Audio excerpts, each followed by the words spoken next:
In school, teachers have to do something in order to keep classrooms in order. But how much is too much? Whether the student went too far or the teacher was in a bad mood, there are some punishments that go too far. Monster Closet.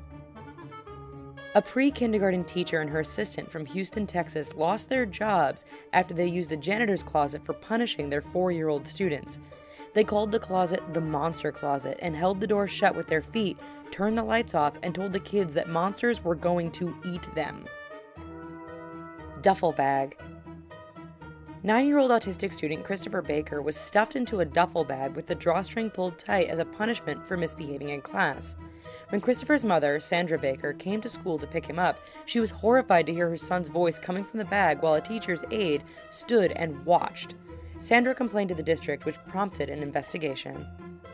Homophobic humiliation. A first-year principal caught 2 students fighting, and as punishment, he forced the students to sit in the middle of the quad and hold hands.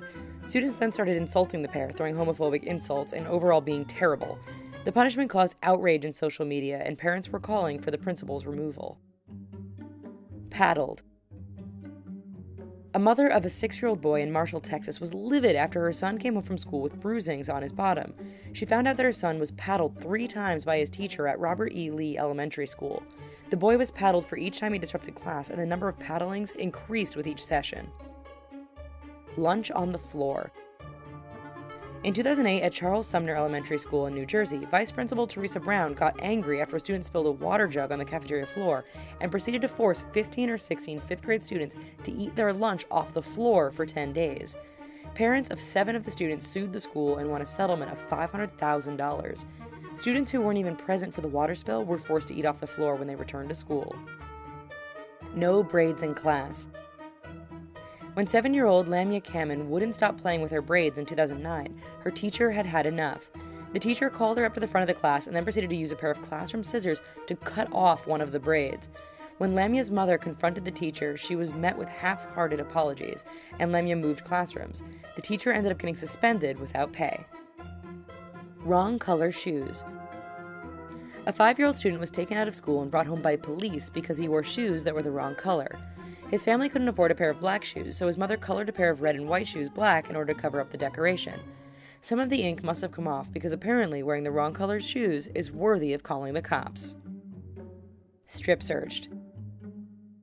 In 2003, a 13-year-old student named Savannah Redding was put through a strip search after a student accused her of carrying prescription-strength ibuprofen, which was the equivalent of 2 Advils. School officials searched her backpack but weren't satisfied. They then sent her to the nurse's office and put her through a strip search, making her take her bra off and checked under the elastic of her underwear, all the while without informing her parents. Needless to say, Savannah's parents took the case to court. Drawing on faces. 4th-grade teacher Summer Larson found herself in hot water after she allowed students to write on the faces of students who had failed to meet their reading goals. Larson's original intent was to give an incentive for students to meet their reading goals. If a student failed, they could either skip recess or allow their peers to write on their faces. 6 of the 9 students missed recess. Jailed for missing school. In 2012, an 11th grade student named Diana Tran was an honor student, going to school full-time and working 2 jobs in order to support her siblings. One sibling was in college and the other was younger. Diane's busy schedule caused her to miss 11 days of school in 6 months, and Texas state law requires a maximum of 10 unexcused absences in a span of 6 months. The 11th absence caused Diane Tran to be jailed for 24 hours and be charged with a misdemeanor. A judge soon dropped the charges. Bubble gun. In 2013, a 5-year-old kindergarten student from Pennsylvania was accused of making terrorist threats after she threatened to shoot a classmate with her Hello Kitty bubble gun. A school official heard the threat and went through the girl's backpack and found out that she didn't have a deadly gun. The girl received a 10-day suspension, which prompted her parents to hire an attorney and meet with the school. The suspension was reduced to 2 days. Suspended for a haircut. In 2012, a 12-year-old middle schooler named Patrick Gonzalez was suspended after he had his hair cut with a portrait of NBA player Matt Bonner on the back of his head. Patrick's mother cleared the haircut of the Spurs player with the school's first, but then Patrick was suspended until he had his head shaved, citing that the haircut was a distraction. When the Spurs heard about the incident, they gave Patrick free tickets to the playoffs.